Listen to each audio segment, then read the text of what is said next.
Hey guys, what's up? Welcome back for another TLC takeover on all of Master BlackJack's channels, which we're so excited about. And look who I have here with me today. Dr. Kirk, I'm so excited to have you back. It's great to be back. And you're a really busy guy, So, every time that you come on, it's just kind of like you're giving us a gift. So I just want to say, in the time of the holidays, thank you for this gift. We appreciate it. Well, I always like talking with you about this. And, there's a new season of 90 Day Fiancé. So I was curious what you thought about it. So I guess we'll get into it maybe. Yeah, this new season, the new dynamic, there's a lot of new dynamics, but I'm excited. I feel like finally we're getting kind of a TLC show that doesn't seem so pre-produced on some of the storylines. I feel like these are very organic, kind of brand new, fun storylines. Cool. Yeah. Interesting. Do you have one so far that you're kind of most invested in, or is it too soon to tell? I am pulling for Mike and Natalie. I know some people aren't, and Rebecca and Zied, I guess I am as well. I'm terrified of what's going to happen when Julia comes to Brandon's house. Oof. So I guess we're going to find out what happens there, but it doesn't look like it's going to work out very well. I think, and I'm kind of curious, but in my opinion, watching Brandon try to cater so much to his parents and let them know kind of what they want to hear, and then also over here doing the same thing with Julia, at some point they're all going to have to come together when she does arrive, and they're going to see that there's a lot of mistruths here. Yeah, the way he approaches it, he definitely takes a backseat literally and will defer to like, well, even though inside I don't agree with this, I'm just not going to say anything. And I'm guessing we're going to see that blow up in his face. Okay. Well, I'm hoping it does end up working out. But again, unlike Brittany and Yazan this season on this other 90 Day that felt a little pre-produced, we know, or we see, maybe it's clever editing, that Julia is going to eventually come and maybe end up taking a pregnancy test that goes positive. So you don't really pre-produce and play with your life like that. So that's why I'm starting to feel like these are just a little bit more organic. Yeah, it's good to see. You want to get invested in something that's really happening. Yeah. And then as far as Rebecca and Zied, I'm curious what you think, but her daughter and her daughter's boyfriend seem to have a point that, she's bringing him there. He's very controlling in the way, I understand that this is his culture, this is his religion, and that's why he is so controlling. But do you think that this could work, or do you think that now that he's coming on her turf? That's a big question mark, right? We don't know what, because he said, look, when we're in Tunisia, you got to live like Tunisians. But when I come to the States, you can dress however you want to dress. He said something along those lines. We'll have to see. I could see it going either way. It seems like it would be hard to just completely discard your culture and your upbringing. But he seems open enough. But we definitely saw some tendencies towards anger and control in the last season. But at the same time, she stands up for herself. She doesn't take a backseat. So we'll have to see how they work that out. Well, see, and that's what I found interesting about this, because the fact that she didn't take a backseat in Tunisia, I don't feel like I feel like she's definitely not going to take a backseat, especially in the United States, where she has that solid support system. And that makes you more comfortable to be who you are and kind of react in a different way. I feel like support is everything, and it kind of changes the way that you approach things. Yeah, and I think the two of them genuinely have a connection, which will help them to communicate about these things. It's not about advocating for yourself and standing up for yourself. It's also about preserving the bond and the love between the two of you as you have these disagreements. Okay. I like that. Well, speaking of disagreements, I know we're going to get to Mike and Natalie in a second, but Jovi and Yara, is there any chance that this can work? Who knows? They've definitely shown us that the two of them seem a little flippant about the choice to head into this relationship. Of the couples, they seem the least sure that this is the one, the least actually in love with each other. Who knows? Maybe they have a connection that we just can't see on the show, but there's definitely some concerns there for sure. I mean, when they said, "What do you like about Jovi?" and she's like, "Well, his body, or at least he did have a good body." I'm like, "That's the best that you have? Is there some sort of what? That's all? Maybe personality? Like he's kind to you? He showed up with flower? Is there anything else?" Yeah. You'd like to hear someone say, he's the love of my life. I like this about him. I like that about him. I like this, and without that, and then what she said, you have to wonder what's going on there for her. Especially because, they were about to be parents together. So you would just think, I mean, in my opinion, and listen, thinking gets you into trouble sometimes. So maybe you shouldn't just think. But I would just assume that there would be even more of an emotional attachment and connection between the two because of the circumstances. It's not like they just met. They've actually, they were about to be a little family. Yeah. And they talked about that. They said that when she got pregnant, that brought them a lot closer together, which you're touching on. And maybe now that has passed, unfortunately, the two of them are having a harder time connecting with those feelings that they had for each other originally. Okay. Well, before we bring up, we have another special guest who is also a part of TLC, has his own kind of dynamic that I'm sure it's going to be fun to bring him on here and talk with us for a minute. I want to just discuss really quick the last couple that we were technically introduced to in this first episode, which again is Mike and Natalie. And you said that you're kind of rooting for Mike and Natalie, right? Yeah. Or you're vested? I mean, as a clinician, I'm never invested, so to speak. I just see the potential there for them to get their needs met romantically with each other.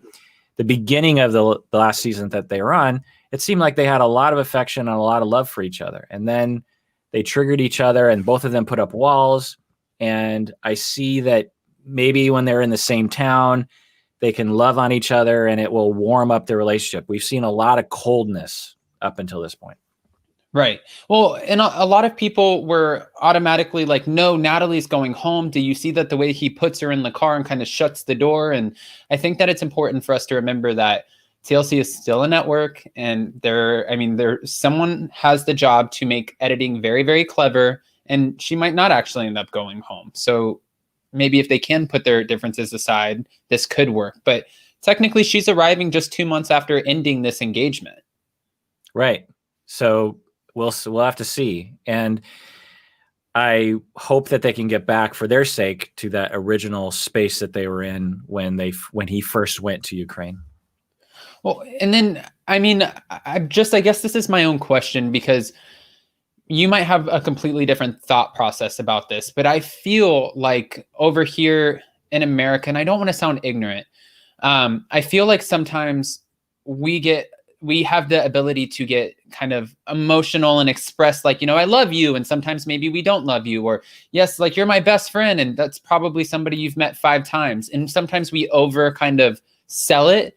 Whereas Natalie comes in and she's like, you want me to say I love you? I don't. Like, why do you? It's almost like I'm not going to be fake with you. Is that just do you feel like it's because she's from a different part of the world and they just have more of this like brash way of dealing with things? Or is there any way we can break this down? Yeah. I've heard people from Ukraine say that there's a big difference between them and Americans in just the way you described. That for Americans, we'll like say really nice things to people when we don't really mean them. And so I think that's possibly an aspect to it. The other aspect to it is I think all of us have a different meaning of what love means, being in love means. And for her, it seems totally rational that at one point she did love him because she was like, oh my God, this is my man. I want to be with him. I have so much affection for him. They had some conflicts. And then she started wondering, do I want to be with this person? They both had those questions. And for her, when you're questioning like that, that means you're not in love. To be in love means there's no questions. And so for her, she has fallen out of love. For him, he has the questions, but he still says, well, I still love her. love, it's a very subjective thing. And I think that it makes sense that she would feel that way. The question I have is, does she have the potential to fall back in love with him? And two, is she using this as some kind of weapon against him? Is she trying to hurt him by saying she's not in love with him? I don't know, but that would be some questions. Okay. And I mean, that makes sense. And I didn't actually know that if you question about being in love, then you're not technically in love. I didn't know that. Well, not technically. For some people, right? That's how they would define for themselves what love means. To be in love means no questions. I want to be with this person. For another person, it could be different. Okay. So like you said, it's subjective. Yeah. All right. And real quick, before we bring up our other special guest, there is one other couple in here that I want to talk about. It's the couple that's introducing a third party into the relationship. In your opinion, does it ever work to have a strong kind of dynamic in relationship, a strong foundation, and then start introducing third parties? Or do you feel like it eventually, maybe one of the two ends up falling more in love with the third party, and then it ends up breaking off this knot? Yeah. Well, so in the technical term we call this is polyamory, or open relationships, or non-monogamy. And there's a lot of research in it. And Seattle is kind of a mini mecca for polyamorous people. And I've treated a lot of polyamorous people and non-monogamous people, and it can absolutely work. It might be hard to visualize if you've never seen it before, right? But it absolutely can work. Some people are just oriented in having lots of loves. That's what polyamory means, is many loves. And some people, that's their home base, is having many relationships or two, and that's okay. I wonder why, if they know why they're both heading into this kind of relationship, I wonder if they both understand, because polyamory, when you make that transition, you have to have a lot of conversations. And that's why they come to therapists, because they'll sit on my couch and we'll bring all three people in and we'll be like, okay, how do we want this relationship to work? How are we going to handle jealousy?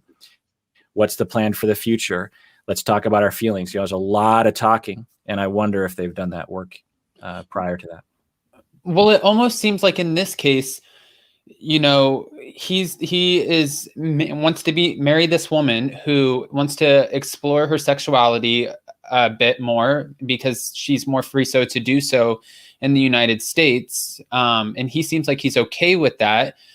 But I'm just wondering if, in your opinion, have you ever seen where this has been a gateway into actually starting, maybe she wants to explore what it would be like with other women, but really in her mind, she knows that she would prefer to be with a woman instead of a man. And then absolutely. Okay. Yeah, that could happen. She could find, wow, you know what? I really want to be with this woman, or I want to be with women in general, and I really don't want to be with men. But that can happen in any relationship. At any point, someone could say, you know what? I think I'm done with this relationship and I want to move on. So there's a lot of possibilities. And I just hope that they've talked a lot about the move and the transition before making that leap. I wonder if they're heading into it knowing what the risks are. That's my worry. Okay. All right. Well, I'm excited for this new season. Again, like I said, watching this past season that we just watched kind of threw me off a little bit, especially when the castmates come on and they start telling us what's fake, what's not real, talking about how sometimes producers make them say X, Y, and Z. And then, we feel like we've been bamboozled a little bit. So with these couples, I feel like it's completely organic. I know I said that, but it just makes me a little bit more excited. And I hope that you continue to watch this season too. Yeah, I plan to. All right. You're like, yeah, I'm not going anywhere. All right. Well, we do have another special guest in the room. We have Paul in the room. So shall we just bring him up? Yeah, please. All right. Hey, Paul, how's it going? Doing all right. How you doing? Good. How have you been since last time we talked? Getting there one day at a time. One day at a time. One day. Okay. And well, Dr. Kirk, just to kind of bring you up to speed, Paul and Karini are expecting their second baby. So, I mean, there's a lot happening for you. Yes, quite a bit. All right. Well, I mean, so everything's still positive right now? Everything's still going good? Well, normal, I guess you could say. I guess how to put this. I'm trying to make the best way to put this. I mean, when your wife's pregnant, there's going to be ups and downs. So just mainly right now, me and Pierre are on the balcony, enjoying the view and the breeze a little bit out here. Just giving her space to be herself for a little bit, I guess you could say. Okay.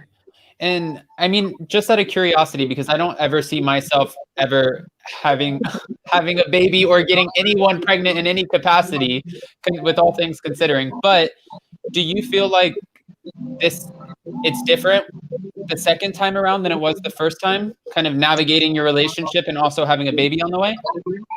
Creamy seems to think that it's mostly like in regards to the pregnancy and things like that. She thinks that a lot of the things are, in her perspective, the same as before, in regards to things. But in relationship-wise, I mean, I guess I can agree. Like the ups and downs and roller coasters throughout the pregnancy are very much similar to the same.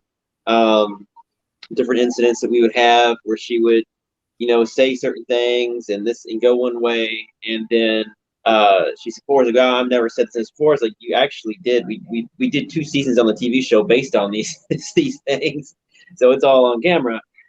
So in every time was like right before the miscarriage, we had similar problems. Then before Pierre was born, we had similar problems. Then right now we're having some similar, but a little more dramatic roller coasters like we did before.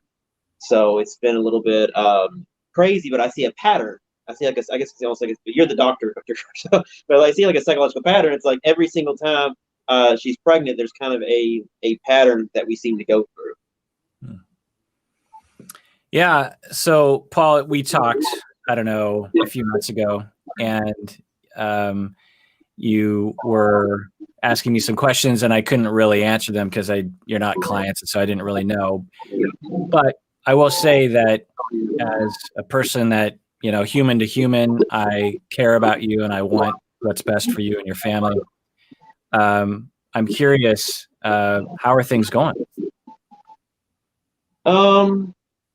It's like I said, it's one day at a time. The biggest thing is space and things like that. Making sure she has her space and she's got her family and things here. You want to see Pierre? Rainy? You want to see him? Or it's okay. Yeah, he's okay. Yeah, I think he wants a bottle. He looked like he was hungry earlier. Could you please bring me a bottle? Huh? Yeah. He's hungry. I'll make a bottle in a minute. I'm sorry. It's food talk. Okay. I'll order some food as soon as we got the interview. Okay. All right. I'm sorry. Anyway. I'm sorry. What were we talking about? I just wondering how you're doing. I wonder how the two of you are doing together. Perfect timing on her part. It's one day at a time. And I found being here before, because we did do group therapy and we had group therapists, things like that we went to, and didn't always take too well. But here with her family, they've been really good for her mental health and their spaces like that. So things get dramatic, then she can go off with her family, talk, be with them, and that way with the whole thing, they only care about her best interests at heart. They only want her to be mentally healthy. They only want her, her best interests. So she can go and visit her family, be with her family. They can, have gatherings and things like that, and she can socialize. And I think it's a lot more positive for her in Brazil with her family. In the United States, there's a lot of negativity, a lot of toxic things kind of going in, just making things way escalating, way out of hand worse. But in Brazil, her family's been very loving and caring, very accepting. They've been what, sweetie? His bottle. He already had a second go in there. It has to be somewhere in there, sweetheart. It's in there. I'm sorry. She's looking for his bottle. He runs around with his bottle. He never knows where he puts it down at. Parenting never ends. YouTube just has to wait for parenting to continue. Yeah, and it's basically, I'm learning a lot. And like for previously, I talked to you. I talked to other psychological health people.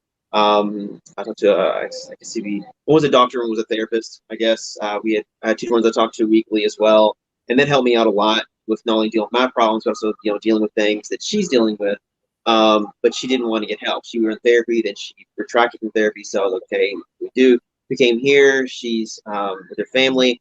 The other thing was I want to try to help her promote being more constructive, getting out of like her depression. So I'm really pushing for her to like follow her dreams. I want her to finish. She only has a little bit of stuff to finish to get her equivalency of a high school diploma. I really want her to finish that, follow her dream in cosmetology, making new friends in that field. Want to help her get a driver's license. So that way, if she can drive them now, she can definitely drive in Kentucky. Because here it's crazier than New York or anywhere you can possibly think of in regards to driving. But I want her to be able to go out, visit Mercy with Pierre, or if she wants to go to college or go out with somebody, she can go jump in a car and go somewhere. So while we're here this time, I want her to finish her schooling so she can go to college in the United States. She can have her driver's license, have all the stuff good to go. I feel that she's moving toward her goals and dreams and being, independent and productive in that regard. It'll help with her self-esteem and maybe help their relationship in the long run. I'm hoping, and just hoping that maybe if she gets, it's a little more, I guess you could say, constructive with things and moving forward, that I'm hoping it'll be possible. That's the goal. That's the plan. I don't know, but it sounds like the two of you are better than when the last time I talked to you. Is that true? We are able to coexist a lot better. That sounds better to me. That's fantastic. Yeah, it's a lot better to me. We don't have dramatic things with the police coming over or anything like that. So that's a good thing. And here's a nice thing too. We have a fight or a problem. I can just go down and just get her family, and her family comes up and they'll talk to her. She'll go down there, and then if things get real bad, then I might go to a hotel for the night. Just let her relax, come back the next day. She may pay, I need this and this, and I'll come back. But, being able to giving a lot more space and not having other toxic people involved in the relationship has helped dramatically, I think. And then also, like I said, her following some of her dreams and completing things that her family's excited about, her finishing her schooling and advancing her education and following her dream goals and, her dream career and things, I think it's going to help out a lot also. But I think in all reality, she's just trying to figure herself out, and what she is and what she really wants out of life. So that's been a big difficulty for all of us. And that's what she wants to do. These are the things that she would like to pursue. She's been talking about this for years, and I know her family was really wanting her to push for finish her education too. And I've been promoting it, and that's why she, I got these people, and they've been friendly. First, she didn't really. We're doing a little documentary now on it, and at first she didn't want to film or anything like that. But then she started filming, and I took a big step back. Like I get the guy set up, filmings like that. Then I would step back when I'm trying to document. Then I would totally leave. I come back, she's laughing, she's having fun. I said, "Hey, did you enjoy it?" She said, "Yeah, I'm really enjoying it, having a good time." And we've been filming that, having a lot of fun with it. Now we're taking a little bit right now because she went and got some lip treatment done. So her lips are just huge. They look like she has Botox and Botox. She wants to. Obviously, she don't want that documented on camera, so we're taking a little bit break from it. But the people are still coming over, they're talking. She's enjoying their friendship. She's learning new things, and I feel that's the big positive for her to be able to talk to the people and with their family, but also other people, and learning what people have her best interests at heart. What people want Korean to be a better person rather than trying to spin up some drama and cause some things for their own personal entertainment and kind of manipulate their own entertainment out of the situation and make things worse for my entire family. These people, they have her interests. They want her to go to school. They want to educate herself. They want to help her get her career goals. And I think it's been a very good thing for them. Thank you, sweetheart. I appreciate it. Thank you. Is he sleeping? Oh, we see.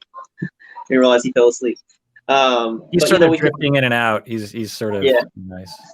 He loves hammock, and he comes out here and he'll fall asleep and everything. He's saying a few words now, but I mean he's hearing Portuguese and English, so my understanding is when they hear two languages, it's a little late bloomer for them to start talking. So hopefully he'll talk more and more soon. Well, I'm monopolizing things. I'll hand it back to Adam, of course, but I just want to, I know where you two were a few months ago, and it sounds like you've definitely made some improvements, thinking about each other, trying to move into the future in a positive way, take care of each other. You care about Karini, and you want what's best for her. And it's just a really great thing to hear. It really got to a bad place, and the two of you persevered. You got your family involved, and you kept at it. And that's just really fantastic to hear, Paul. That's great. Yeah, it's been positive, and like I said, the big thing is too, it's like, having not even a lot of stuff on social networks we had before. Of course, that was a big problem that we had, and then in regards to letting things in the past go, we had some things in the past that happened, and letting those things go. That was a hard thing for me. That actually helps out dramatically too. And being here and letting her be with her family and finally follow her dreams and her goals have been very, very, very, very, very promising. Her family's here now. Hello. So it's good because we live right here, and her family live next door, and then the apartment below. So we're surrounded by her family. So anytime she wants some family, there's always family nearby. Her brother's actually currently here. He's actually one of the nurses in Tonachines. So we have a medical guy right next door. So it's been very, very, very, very, very positive. But we have made some drastic improvements. We're getting there day by day, learning each other psychologically and advancing. Hey, Kareem, is anything you want to say? Anything you want to say? You can say over here on the side. What? Dr. Kirk and Adam is who we're talking to. Would you like to say anything, Kareem? Got any? Back and forth. I was hoping she'd say something off camera, maybe. She's not gonna come on camera because the whole lip situation. But I was hoping maybe she'd say something off camera. Sure. But yeah, the main thing is just like space has been a big thing. It's just in here we can do it a lot easier too. She can go with her family, or things are too hectic here, then I can there's a hotel close by. Go to the hotel for a little bit, relax, go to the shopping mall, get something to eat, and then give her some time to cool off, and then come back and everything's fine. So I'm getting there. I'm learning, what I need to do to not make things worse, make things better. How can I de-escalate the situation, and not intentionally make things more dramatic and worse? What can I do to help make it more positive and move in a positive direction? So I'm trying to be more step back and look back, down myself and say, okay, what am I doing? Am I doing something wrong? Am I trying to be more self-aware? You say, yes, sweetheart. Huh? My hearing is really bad. I'm sorry. What'd you say, sweetie? Is there anything you'd like to say? This is Dr. Kirk and Adam. You want to say anything to them? To say hello? Dr. Kirk. He's a doctor. Is there anything you think we should work on? Maybe he can help me out with psychologically. Yeah, he's a psychological doctor. See? Yeah. That's I can't treat you over there, YouTube. That's not going to happen. But I appreciate the vote of confidence. Hello. Well, Paul, it's really great to hear that everything is going really well for you and Karini. And I think that we're just appreciative that you showed up today and you gave everybody an update, because everybody only wants to hear the best and see the best for the both of you guys, especially because you guys are a great looking little family, and sending you guys all the love. I appreciate it. Yeah, that's Adam. That's not, she thought you think it's John. It's not John Yates, that's Adam. That's Adam. That's Adam. I'm and then sorry. That's Dr. Kirk Honda, right? Yep. It is live. Yeah, it's live. They're on right now. Is there anything you'd like to say? Say anything you want. Your English is really good, sweetie. Your English is very, very, very good. Okay, we'll see you in a little bit. Okay, sorry. Well, she's in a positive mood now. She's doing good. I'm really happy. She's feeling a lot more positive, and her family's here and her friends are here. So I'm happy that she's in a positive mood right now. Very, very, very happy. Well, Paul, Dr. Kirk Honda, we are approaching our half-hour time. Dr. Kirk, I appreciate you so much for jumping on here and joining us. As always, it's a pleasure. And to just kind of have a conversation where we get to look more in depth into what's going on and not just keep it so surface. So I really do appreciate these conversations with you. And Paul, as for you, again, we are sending you and Karini all the love, along with little baby Pierre and everybody else. Anytime you have advice for me, I'm always welcome to your all's advice. So feel free to give it to me anytime. Oh, thanks, Paul. All right. And Dr. Kirk, again, always a pleasure. Is there anything that you want to say before we go?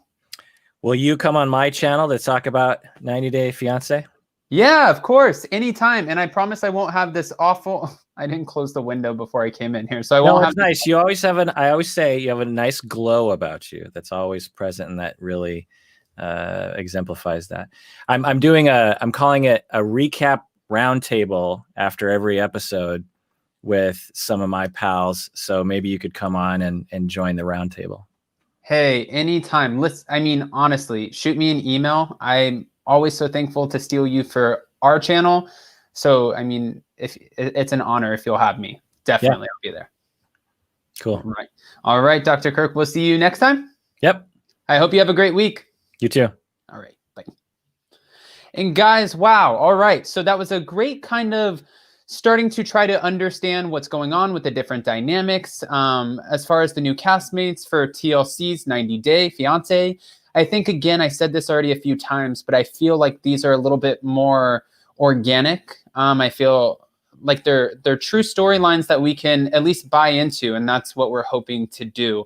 Again, I'm so sorry about this, guys, but I guess maybe I'll be on Dr. Kirk Honda's roundtable one day. That'll be a lot of fun. And for Paul and Karini, we're sending them all the love. Sounds like they're doing better and better. So that's all we like to hear. We just want everybody to succeed in life and have the best life possible. So again, guys, if you have a second, just take a minute and send them all your positive love and light. And I'll see you guys next time. Bye, guys.